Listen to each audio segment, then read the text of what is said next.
All right, we're recording. Play us out. You mean in, right? Play us in. Play us out. Play us in. Good morning, South Vietnam. Welcome to Racking Our Brains. I'm Paul. And I'm Abdul. And today we're discussing something that we've been thinking about, and I hope you'll think about it too. I'm most excited to learn how other people feel about topics I'm passionate about. We know you have something to share, so leave a comment below. Make sure to like, subscribe, and hit the notification bell so you get our newest discussion.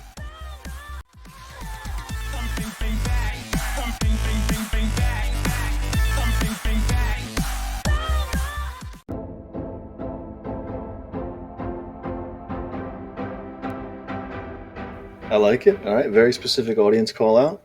It's good. No. It's good for the metrics. Today, we decided that we're going to talk on inflation. I had a conversation with an absolute boob at my poker game, and that's what happened, right? So we're talking about inflation, and the person's stance was because of PPP loans, inflation was inevitable.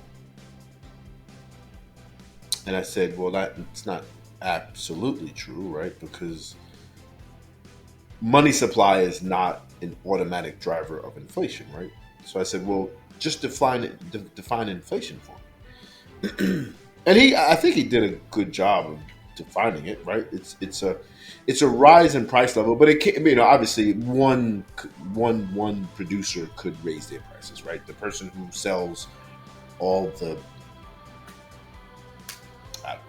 tables, coffee tables, can raise their prices. That's not inflation. Inflation is when prices rise, across a suite of goods that impacts the society at large. I think one of the not misconceptions, but one of the issues is that when they say the word inflation, that's automatically a bad thing, and that's just not right, because prices don't fucking sit still, right? So the problem is any type of hyperinflation, right? Inflation where it's significant and it happens very, very rapidly or quickly. And so I think the first thing we have to realize is that inflation is a natural thing. It happens all the time. Well, just define natural. Natural to the way we have set up economics to work. No, prices. You don't mean natural in terms of nature, right? I think it's natural in the sense that we should not assume that the price of anything is going to stay exactly the way it is. Even forget about with any other stimuli or inputs. If you're selling radios, you're gonna raise your prices every now and then just to see what the fuck happens. Like with no inputs from costs, no inputs from what labor is a cost, right? You're still gonna, let's see if I can get 50 cents more. That's inflation. That's what I mean by natural. It's a natural course of business that businesses. Well, I think you're sorry. I think you're contradicting what you said, where a price of goods and services in one sector isn't necessarily inflation, with your hypothetical of somebody selling radios and saying, let me sell them for a bit more. But are you just saying with that hypothetical that goods and services across sectors, across an economy, can all decide to do that, and then therefore that is inflation? Right. So, I do think we need to make a slight difference, right? So inflation is a static term in the sense that it's not a determination on. Let me take that back. Not really take that back, but just let me explain it better. Inflation is simply a rise in prices. If prices rise, and I guess I understand your point where it's like, oh, not one thing, it's a group of things. So yeah, but technically, if there are 5 people in my sector, 5 companies in my sector, and I raise prices 5%, and everybody else stays there, the prices in our sector will rise. It just won't rise by a lot because I'm not, depending on market share, I'm not going to determine that big of a jump, right? So let's just say we all have the exact same 20%, and I'm 20% of the market, and I go up by 5%, then presumably that's going to have a 1% change. I don't think the math is good here there, but anyway, I'm going to have a 1% change. I don't think people get mad at a 1% change in prices. They think inflation is, oh man, I can't fucking, like, gas goes up 20% or something like that, something crazy. But no, so do you understand what I'm saying as far as I right? do. I'm a little lost on that particular example because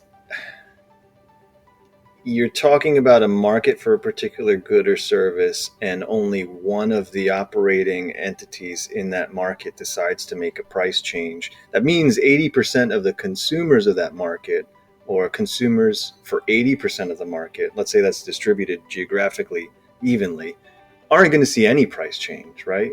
Just Mm-hmm. as you set up the hypothetical. It's just whoever is affected by that one operator who did make the 5% increase will see a 5% increase in Yeah, that but good or service. that's not particularly how we're looking at it, right? We're just looking at what is inflation right now, right? Because inflation isn't what the people who are experiencing the price increases, right? Because let's just say I don't have a fucking car and gas price goes through the roof.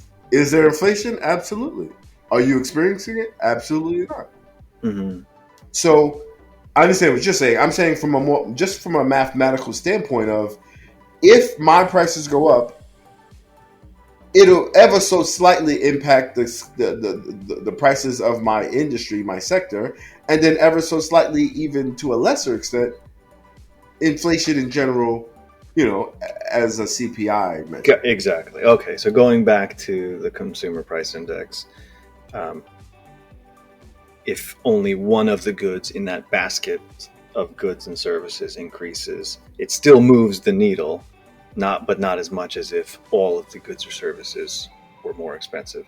So I want to touch on something you said, and you got to get back to what this guy's position was. I think you've done enough laying the ground, and we'll try to clear up some uncertainty. But before you get to the guy, you talked about the psychology of, well, when does the average person or the consumer in an economy feel like there is, quote, inflation, right? So there is inflation as it's defined, and then there's, well, whatever, a 0.1% or even a 0.5% increase um, doesn't necessarily make anyone bat an eye. But as we've experienced in this country for the last, whatever it's been now, I don't know, 6 months, year, 8 months, I'm not sure, right? There is what we call approaching hyperinflation. And then for sure, as we are hearing everyone use it as a punchline or just a talking point, there's this, oh man, this inflation, everything is more expensive or whatever. So what for you do you think there is a definition for that numerically changes from just there is inflation as you described as being inevitable, and then there is, quote unquote, inflation as people really start to make it a talking point and it really affects their lives? That's a good question. I do not know. Right? No, that's fine. Yeah, I don't know either. But we get it, right? The fact that we've only been hearing it for the past 6 months doesn't mean that inflation hasn't existed, right? It's existed for all time, as you said, and it's fluctuated. But don't gas prices always go up during the summer? Well, now you're being very specific, I guess. Stuff. Blah, blah, blah. Have you noticed that gas prices always seem to rise just as the weather is getting nice and warm? It's often rumored that these price hikes occur just because the big oil companies want to get richer, taking advantage of the fact that more drivers are on the road who are willing to pay any price to take their summer trips. While the higher gas prices are linked to the higher volume of people on the road, the real reason for the rise in price is a bit more positive. Gasolines carry a different in the a kind of gas in the summer. For some reason, very few drivers know that gas stations carry a different kind of gasoline in the summer than they do in the winter. Each spring, gas stations shift from selling winter grade fuel to summer grade fuel, and this is what sparks the hike in prices, as summer grade fuel is more expensive to produce. This shift is known as the seasonal gas transition, and it does have a very important purpose. Summer grade fuel is better for the environment. Go for it. Summer grade fuel is more environmentally friendly. It burns cleaner by using a different blend of oxygenates or fuel additives, which help our vehicles produce less smog. Okay, so they make different gas. Cool. But anyway, how did we get on that? Yeah, you're going on a lot of tangents here, but that's a good example of the distinction between types of inflation. You talked early on about how monetary supply doesn't have to result in inflation, but that is traditionally one of the attributed causes, right?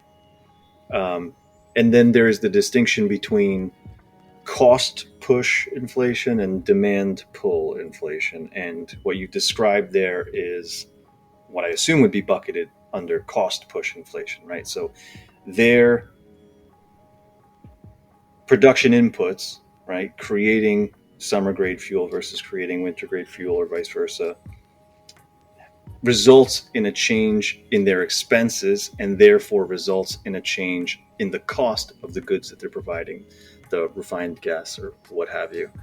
Um, versus, I don't know if you touched on it in any of your examples, but the demand pull is people just want a good or service more. There's an increased demand, and that can result in suppliers saying, well, we can charge more for this, right? And the price of goods and services increase across the basket that is considered in the CPI. And my only point was that just because you put people money into people's hands doesn't mean that they're going to demand more products. Because so this is going back to the guy now, right, where he's saying the PPP loans were the cause of inflation. Yeah, and each country has a different marginal propensity to consume. And if you have a lower marginal propensity to consume, then you're not going to drive. First of all, you're not going to demand more. But even if you demand more, which is what you and we got into, into the weeds earlier today, right? Demanding more doesn't mean that the price has to go up. And that's where I want to go in all of this, and I don't have a lot of answers, just a lot of thoughts and questions. Yeah, from a philosophical standpoint, you said it wasn't philosophical, or I forget if that was the point you were talking about, but exactly the way you phrased it, why does that have to happen? So I was trying to imagine a hypothetical, right? So as you said, just because people demand, there is a greater demand from consumers for a particular good or service, doesn't mean that the cost has to increase, right? I think that happens as a consequence of, well, this is just the way we've thought about economics, supply and demand economics. But let's imagine, no, really, no. I want you to finish, but it's not how anybody thinks. Like, I think it's automatic to say, wait, I'm sorry, so you want a whole bunch of this? Will you pay me more money for this? Well, that's what I mean about the philosophy of this hypothetical, right? So I think it's natural, I guess. I'm using that word again. I think it's natural to say. Well, in this case, you're saying human nature. I think it's human nature to juxtapose. Okay, so I could charge you more. You think absent world economies operating that the way they have for centuries, absent all that, you think people just existed, and one person had something another person wanted, and if they saw all of a sudden that they could get more for it, you think it's completely in our nature. So that's literally what an economy is, right? The allocation of quote unquote scarce resources, right? There's tons of milk available. I love milk. I want to go get some milk. And people have settled on $5.29 or whatever the fuck I pay. But at the end of the day, the milk people can say, you know what? $7. And there's going to be some people who say, nope, I'm not going to go that high.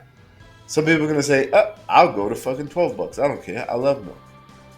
That's literally what. So every transaction in an economy is a negotiation.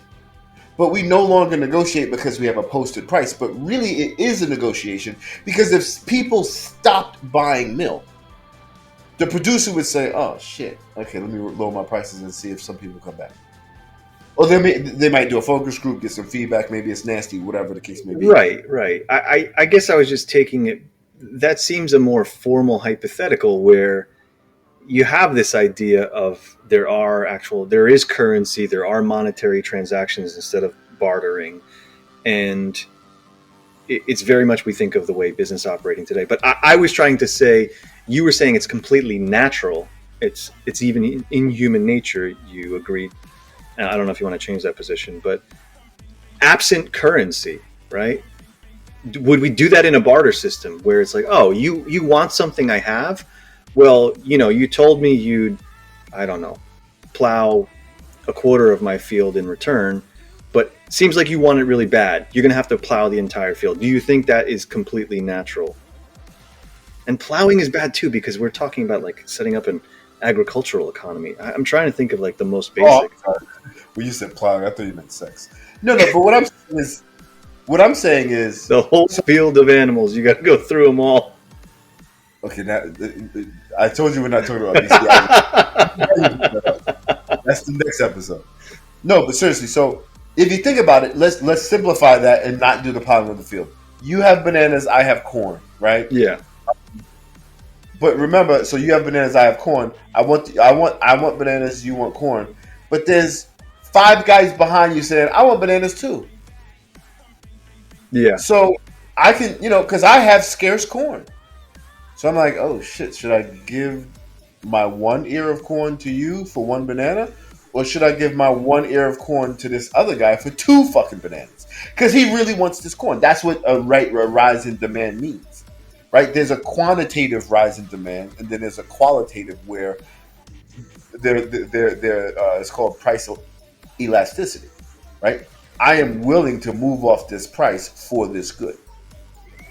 And so when you have a higher demand, it is somewhat implicit that somebody is willing to move off this price. Now, so once again, higher demand doesn't mean that these people are willing to pay more. It means that more people want it, and there's a subset of that demand that is willing to pay more, because there's a part of the demand that can't pay more. Well, and that's why I was trying to explore it in that most basic sense. I think your barter system for bananas and corn illustrates it really well, right? Like, let's imagine those are the sources of food. And I just like really surviving on corn, and you just really like surviving on bananas. And so we have this system in place that we've established. Like, it's literally life or death, whether I get the corn, because I'm not going to eat the damn bananas that grow in my field or whatever. And you're not going to eat the corn. You just friggin' hate it, but it's everywhere. We've established a system where we can both survive. So it's almost a matter of life and death. And I'm trying to defend. I think I'm agreeing with it now. Like, yeah, at its most basic, it can be human nature, right? We are just saying, okay, there are things we want enough because there are necessities, and eventually it gets to wants and desires, just whatever, frivolous discretionary items. But yeah, in that basic example, I'm agreeing that it can be human nature to say, I want something more and I'm willing to do more for it, to trade more for it, etc. And then extrapolating that to modern economies, I'm willing to pay more currency for it. Well, because there's a competition there. Like, on the demand side, there's a competition. Like, so you and the other banana guys are now competing for my corn.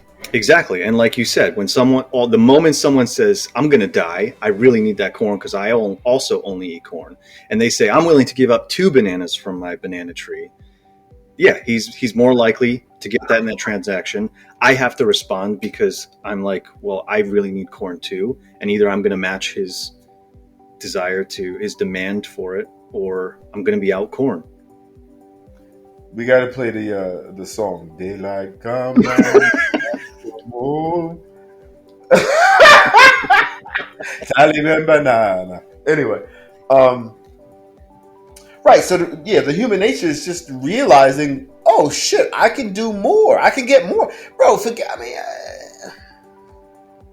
this is as simple as, bro. If you think you and your wife, Derek and Stacy, Derek is like, oh, she wants to have sex 3 times a week, and then he finds out that, oh, she's willing to have sex 5 times a week. Okay, I'll take 5 times a week. You're literally gonna get as much of the thing that you want as you can. You honestly don't know. Like that's another thing is knowledge, right? So that's the thing that demand and supply gives us knowledge, or demand really is the better thing, gives us knowledge, right? So as a supplier, knowing how much people are demanding allows me to then meet that demand because you never want to overestimate the demand because now you're going to produce too much and you're going to have spoil or whatever, right? So you want to either meet the demand or be slightly less than the demand because you know that they will then compete, which will naturally push prices up. When I say naturally, excuse me, which can allow me to push prices up when I realize, but you don't know it until you try, right? Funny story, on Instagram, I saw this thing where Payless Shoe Store. Did I send this to you? They You opened up. did. You did. We can They work opened that in here. Remind me to work that in here. up. Aren't I doing that right now? No. No, I just mean actually integrate the video. Oh, okay. Okay. Yeah, I got you. So Payless Shoe Store, which is a very much bargain basement shoe place. You get shoes for anywhere from 20 to 40 bucks, and they open up this quote unquote fancy food a shoe store in L.A. and they were selling shoes for like $200-300. I don't know if it was LA or Vegas, but yeah, to your point, they were just presenting it as, and we'll show the video. We don't have to do the audio because you'll see the gist of it. Yeah, they're presenting it as luxury shoes. And there's very much a display difference if you've ever walked into a regular shoe store, whether it's Payless or anything else. Like, it's literally just shelves of shoe boxes. And this, as you can see on the screen, is like very large sections of well lit, like minimalist shelving, and like each set of shoes has about like 6 or 9 or 10 square feet of space on the wall, and nothing else is near it. And again, it's presented as, I don't know, art or luxury items or whatever. And yeah. And so the markup, as you said, was more than that. I think one of the people said I'd pay 300, maybe 400. And Right. I think actually the piece showed some example, because this was, what is it? ABC World News Tonight covered it. Yeah, it was something that was like a $35 pair of shoes, and it was like $685, something crazy. It was like a 2,000% markup.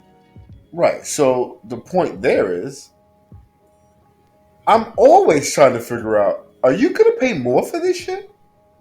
And that's my job, right? So I mean, not technically, right? So back when it was barter, you were just trying to survive, right? Now in a currency economy where you can get massive profits and then use those profits in any way you want, which is what currency does, right? Like back in the day, you just get what you need, and you never need money. But now that you can buy a game worn Emmett Smith jersey, people need money, right? I don't need corn because I don't think Starter is going to take corn for this shit. But Could you imagine showing up to a store? with produce, But it's a truck that's just, all right, bring it in, back it up, and it's just beeping up to the front door and just lets the corn just roll into the store. yeah, I want those LeBron James. You know what? Don't worry about that. I got it covered. Come quiet. I've got a massive load of durian. Listen, it smells bad, but it's great. You're gonna love it. You guys, and I'm talking to the audience right now. You guys probably don't listen to Jerky Boys, but I was gonna make a Jerky Boys reference, but it's kind of vulgar. But anyway, so I told the story and didn't even tell the story. Excellent radio here. Anyway, so what am I saying? Right, cool. So we understand that it's it's technically in the producer supplier's best interest to constantly be probing the market to understand how flexible or price elastic their consumers are. And that's why, so prices will always go up. They just don't go up. Like prices will never go up so far that they don't think, like, they're gonna gouge you until you almost die. They're not gonna gouge you till you die, because if you die, you're no longer an income stream. Yeah, and I think of that as a function of modern greed, right? Like you have that TV series American Greed, which just covers the worst scam artists possible, Ponzi schemes, and whatever else. Never heard of that. But yeah, right. That is just something I associate with, I don't know, the last 50, 100, 150 years. But that's short sighted, honestly, to your point. Humans have probably always been this way. As long as there's been a buck to have been made, there have been people trying to make as many bucks as they can. Absolutely, power, greed, um, and sometimes fear, right? Like you want to amass as much food as possible. So this is probably before currency. You're like, shit, I want as much corn and bananas and whatever pumpkins as possible, so that I can eat as well as possible because me and But my family. to your point, right, there was a natural limit on that because you could only consume so much. Yeah. Yeah, I mean, you start salting your meat and trying to preserve things, but gotcha. So anyway, back to inflation and let's kind of bring it contemporary. I think that most people don't understand what we're talking about, right? They don't understand how dynamic it is. Um, they probably say things like uh, the government, right? So this guy, friend of mine, goes, "I'm gonna, just the PPP created that inflation." That's wrong, right? Because the money goes into my pocket. I don't have to buy anything. Like that's another thing about inflation. Is it the price of goods or is the price being paid for goods? You know what I mean? Because there's a pretty serious significant distinction between that. Because I can raise my prices on a fucking if an orange normally costs 75 cents and I'm selling it for $3 and nobody buys it, is that inflation? Right. If a tree falls in the forest, And nobody pays $2,685 for a pair of shoes. Does anyone experience inflation? yeah. Um, So yeah, that's a great point, and that's a great distinction too from the theory that any type of monetary supply causes inflation. Because, as you said, right, if that money doesn't get spent, even if producers try to respond immediately to say, I'm aware that more money is injected into the economy and consumers should have more money in their pockets or their bank accounts, I'm raising my prices. If nobody actually says, let's go out and continue to buy it at these raised prices, then no, right? That there may be some period of time where prices are labeled higher than they used to be, but producers should respond to the lack of demand at that point, right? When people say, I don't want to pay that increased price, and they'll probably lower it, and therefore no inflation experienced. Um, yeah, to me, again, one of the other interesting things I wanted to imagine or just explore is it necessary, right? We're talking about it as, okay, I think I agree with it's perhaps human nature to realize the mechanics of supply and demand. And as we said, from the most basic bartering system, from actual survival, goods of survival, like food we produce and eat, that's probably still going to happen. But then we just mentioned there's a limit on that. We can only consume so much food. You would only want to produce so much food for your own consumption, as well as, right, you'd run into a barrier as a producer of that food because people can only consume that much, even if it wasn't you eating the corn or bananas. But do we have to do this? I guess, could there be a limit? Because I don't know if this makes any sense, but I'm going to try to lay this out. This hypothetical in my mind was, let's imagine there is a resource that is finite in supply. And I think I made this point to you earlier in the day. I do think all resources are technically, I can't think of an infinite resource. So, you said racehorse? resource. I'm going to just continue to do that all throughout all these episodes. Let's imagine. Doesn't make any fucking sense. Racehorse? Let's imagine a finite racehorse. So, in this hypothetical, let's imagine that you are a producer of some good that has, as a production input, a finite resource. Let's imagine it's really finite, right? Like it'll expire within months or a year. But you've discovered it, it has some value, demand around it, or demand for it builds up around you. And so you realize, okay, I now have an economic opportunity. I'm going to sell this good that uses this finite resource as an input. And let's imagine at its onset, once you discover the demand, you've realized that selling the goods using all of the supply of that finite resource, you'll never have to work another day in your life. Like whatever that works out to in a modern currency system, you realize, oh wow, when I calculate it at this rate, I'm good. I will have it. Me and my family will retire. Let's imagine it's just you, just to make the example simple, but whatever you want to imagine. It's you and your partner, you and your wife, you and your wife and kids, or whatever. You're good. You're like, wow, this is awesome. Let me just get through this. And it's going to be 6 months or 18 months or 3 years, and we'll have everything we need. But demand continues to increase. And you know you only have a limited supply of the resource that will create the good that you're selling. Now we're agreeing, in reality, you know you can raise the price because the demand is going to continue to increase. We're kind of time hopping around this hypothetical, but it starts out where you know, man, if I just sell to the current demand, I'm going to get through the supply and I will have all the money me and my family need for the rest of my life. But then you realize the demand will continue to increase and you can increase the price. Do you do it? And to me, that's the philosophical question. Like, what is the stopping point? From an American standpoint, I'm going to throw this out there. From an American standpoint, right, that is capitalism at its finest, right? And you milk it for everything it's worth. But I have a real issue with that. I feel like if you knew you were set, how many lifetimes of money or currency or whatever you're deriving from this transaction, how many would you need? And I guess you can answer how you feel in particular, and then what you feel people in general might feel about it. Enough to buy a yacht, I guess. A yacht? What kind of yacht? One of those yachts that has like a little baby yacht come out of it? Yes. Absolutely, bro. And you just drive around the deck on a Power Wheels? How insane is that, dude?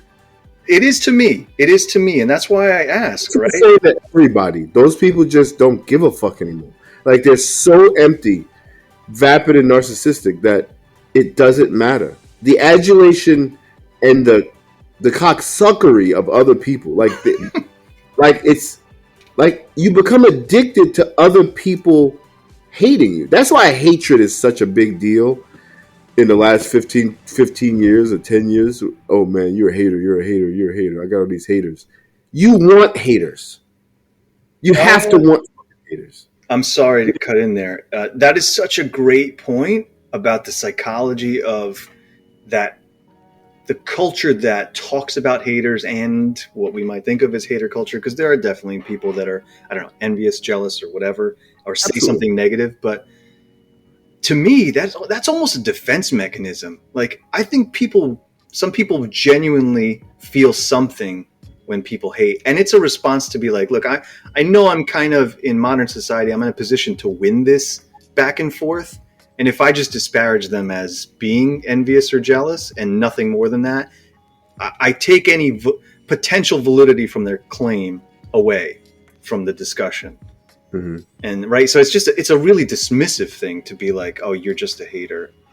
But yeah, that's a fascinating mindset. But anyway, so yeah, I mean, so let's go back to whether or not. I mean, I'm not going to get into the morality, or I don't feel the need to get into the morality of taking advantage of situations, because no, you know how I feel. I have no sympathy for the people who continue to buy shit like that.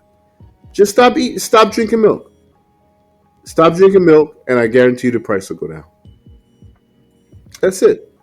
Use the same mechanism that fuckhead is using, but you want, that's the nanny state, right? Like, so one person in this equation is using all the tools at their disposal, and the other person is not.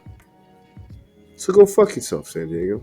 The thing is, it's such a large collective now, though, right? It's not just you and some other people, or you and people in your neighborhood. right, to really drive, I won't say down, but drive back the price increases to levels everyone was comfortable with, you have to get everyone to protest and not drink milk in your hypothetical. And that's really, really tough. What's the tipping point, right? What's the tipping point for critical mass where all of a sudden a producer realizes, wow, yeah, that is seriously going to impact revenue, and let's take that back. I don't care. Yeah, I think that's a it's a admirable principled stance. It's not even principled. Like, it's not principled. I mean, technically it is. I understand what you're saying, but it's so tangible and so like common sense, reason, and feasible. Like, you know what? Let's be way more relevant. Unions. Why don't people band together? You don't gotta fucking go down to Main Street and get beat up by the cops to tell Target to pay you more. Talk to your fucking coworkers and tell them we're not coming in on Tuesday. Target, put your mother on the phone. But the thing is, people have tried that, right? And there are these union squashing or union quelling responses, and like what? Like Amazon having a whole campaign to be like, you don't need to unionize. What do you want to pay union dues for? And you can play video games with that money and buy your kids toys or whatever. Oh, if somebody can convince you to not advocate for yourself, you're a fucking idiot. Yeah, that's an opinion. I might share. No, that's not a goddamn opinion. I just said do what's in your best. Do what's in your best interest. And you said, well, what if somebody tells you to not do what's in your best interest? No, that's all you said. No. And sorry, I'm responding to doing what's in your best interest in those particular hypotheticals, right? Like you work for an employer that you want to potentially unionize against, but you're talking about literally your source of income and your means of survival. And the reason those responses work is because you just need to, as Target or Amazon or anyone, you really only need to win over one juror, to use that as an analogy, right? No. Yes, because there's the moment you sow doubt, all of a sudden, going back to your voter analogy, you've said this before, people are going to vote for who they think is going to win. And the moment you don't think someone's going to, or the moment these people who think like that, think that a candidate is not going to win, they may not even cast their vote in that direction. Agreed, but I guess the only thing I'm gonna lean back on is that's what a stupid person does. All I'm saying is, if you're gonna make excuses for why people aren't, because the corporation is doing what's in its best interest, and the fact that you even said, what did you say? Oh man, you said something, and I was like, well, so Target's not scared, right? So that's Target's money too. That's that owner's money too. His yacht is not going to be fueled if we all don't go to work for a couple of weeks. Again, those, and I don't know, we're both making up hypotheticals here, and I think it's an oversimplification. You can say, because it's not one Target store, right? So now with this particular hypothetical, you are now talking about, let's imagine you convince everyone at your particular Target location, we're on board, we're not coming into work until there's change. And down the road in the same damn town, or, miles away in the same county, or all across the state, people are on the fence. They got some who feel like I'm with you, and some are still coming into work. Guess what? You're screwed. You don't win. You don't win there. No, I'm not. Yeah, you are. You are, no, definitely. I'm not, sir. I'm not. You know why? Because that Target is open for a fucking reason. That Target is open because they know that they can bilk the thousands of people who walk in that door every fucking day for those little stupid little Walmart grade things that they charge higher than Walmart prices for, right? So if you punch him, he will stop punching you. or The he thing is, will, it's not. I agree with you in principle. Again, it's not a one person punching. It's not a one store location punching. I It is a agree, very large collective. right? But it has to start somewhere, correct? Yeah, sure, I can agree with that. Okay, Absolutely. so if it starts at one store, if they have to shut down that store, then the other people at the other Target is like, oh shit, well, if we shut down our store, what's Target going to do? If you're not willing to fucking impose yourself onto this system, we've already agreed that. So this is no different than corn and bananas, dude. Because labor is a commodity, correct? So labor is my corn, and money is your Agreed. bananas. I work for you. I'm not. No, fuck you. I'm not giving you one piece of corn for one banana. You gotta give me two bananas. That's bullshit. Because bananas grow on trees. There's like 75 of them. Corn grows on stalks. It's just not. Hey, it's not apples to oranges, bro. No, it's corn to bananas. But even with that, I think the analogy is that all of a sudden, Abdul, let's start that right now. Corn to bananas. We're gonna totally phase out apples and bro, you're talking corn and bananas. go ahead. Because the analogy to other employees within the same location or other locations of Target is another corn producer stepping in and going, I'll take one banana. And then you go, well, fuck, I've got to take one banana.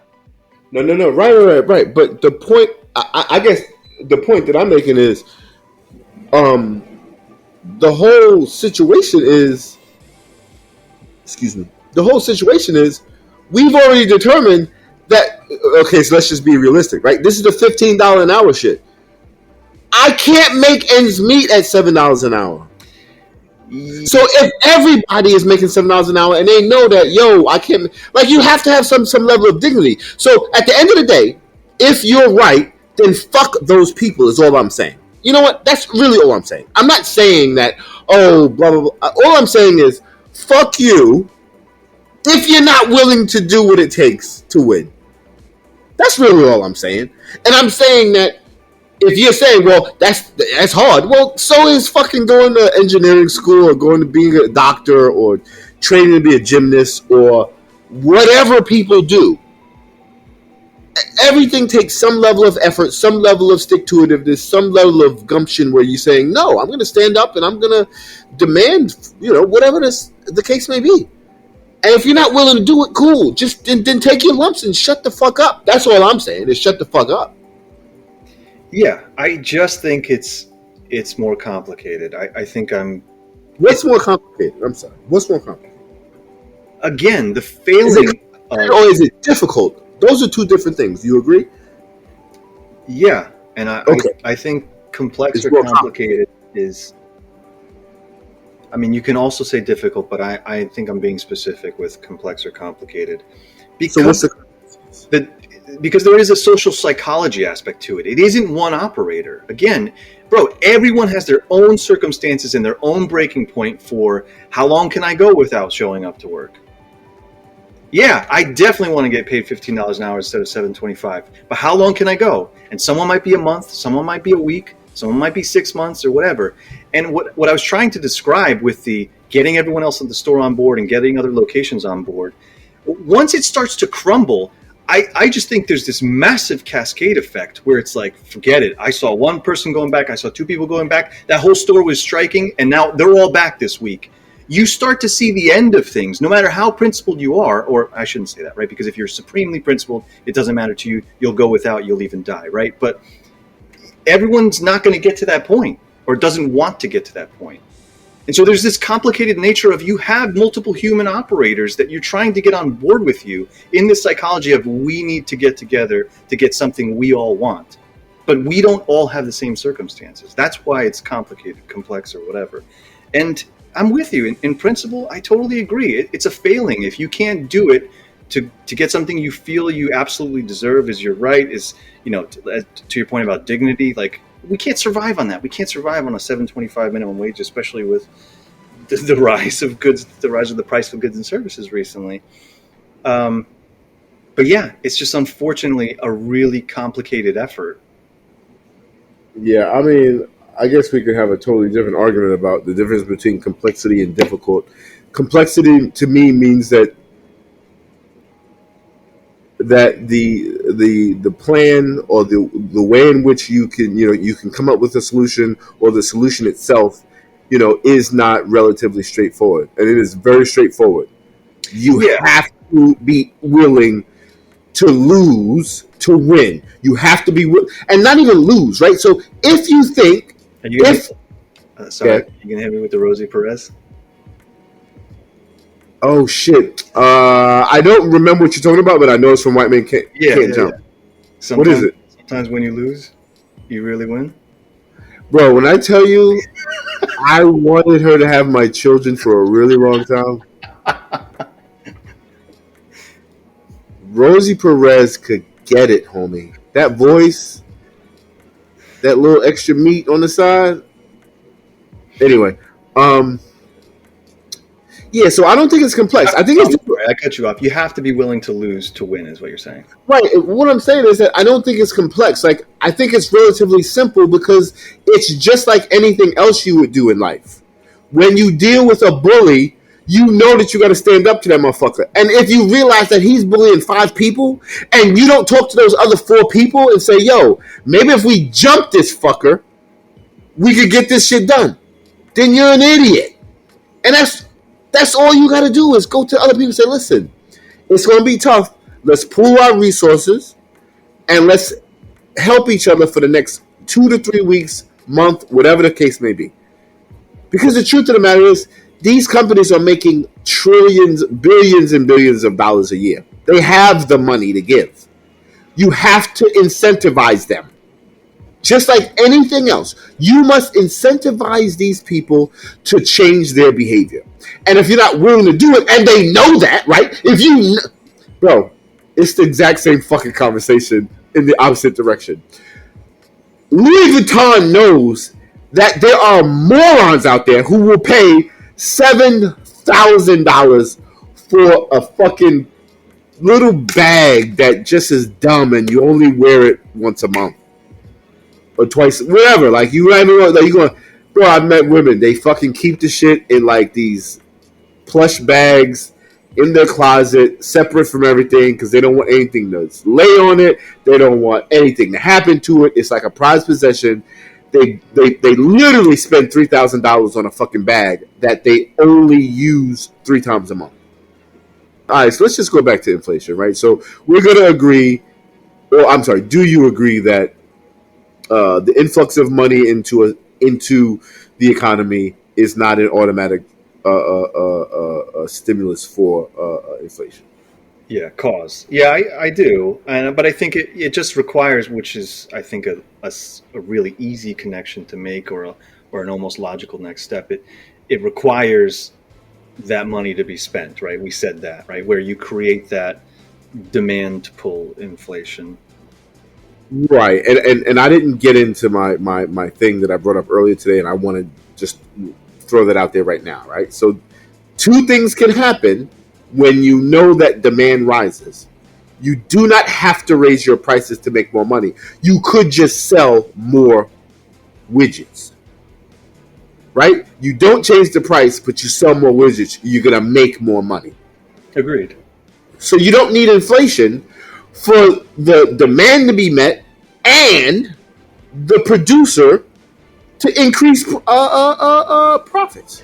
I think the, Excuse me. Revenue. sorry. I think the problem is what we covered, right? A corporation is made up of people, or a producer or an operator in an economy is made up of one or more persons. And if we're right, and I think we are, right? Going back to those most basic examples, it's in our nature to know that and to say, okay, I'm within my rights to increase price. Not even in my rights.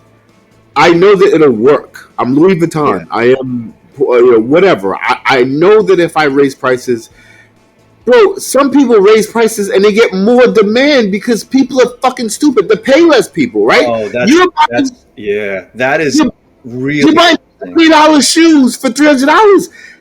And wait, but these are people who buy $300 shoes Yeah. and still don't know the fucking difference between a $300 shoe and a $40 shoe. I will say I reached out to someone who is in the luxury goods industry. After you saw that video? Yes. I sent the video to them, and they felt those were all paid actors. Oh, go fuck yourself. Now, your friend, I don't care if he listens and he or she, whatever. You can meet me on the street.